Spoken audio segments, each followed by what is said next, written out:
श्री दिगंबर मुनीनाथ महाराजांच्या 50व्या पुण्यतिथी महोत्सवानिमित्त श्री महालक्ष्मी देवीस जलकुंभ अभिषेक करून सर्वांना सुखशांती दे अशी साकडे घालण्यात आले।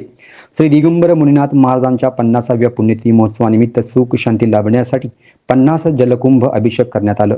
सकाळी 7 वाजता कुचननगर सुशीलाम्मा आश्रम येथील श्री दिगंबर मुनीनाथ महाराजांच्या पुण्यतिथी महोत्सव मंडपातून सिव्हिल हॉस्पिटल श्री महालक्ष्मी मंदिरापर्यंत 51 सुवासिनी जलाभिषेक कळस घेऊन यात्रा काढण्यात आली।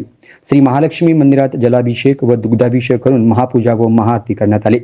यावेळी विष्णू कारंपुरी महाराज, श्रीनिवास कुसरकर, श्रीनिवास चिलवेरी, नागनाथ कारमपुरी यांच्या मार्गदर्शनाखाली झालेल्या जलाभिषेक कार्यक्रमास अनुसया कारमपुरी, यमुनक्का पिस्का, सुनीता चिलवेरी, कौशल्या मुस्कर, सुनंदा कुसरकर, कलावती कुसरकर, सुनीता कारमपुरी, पवित्रा कारमपुरी, वैकंटेश कैरमकोंडा, लक्ष्मीबाई कोनापुरी, नंदा मादास, बुज्जी कुटक्याल, मनश्री कारमपुरी, लक्ष्मी मादास, नागार्जुन कुसरकर, मल्लीनाथ कारमपुरी, श्रीकांत कुसरकर, रेणुका येगुंटला यांच्यासह बंधू भगिनी मोठ्या संख्येने उपस्थित होत्या।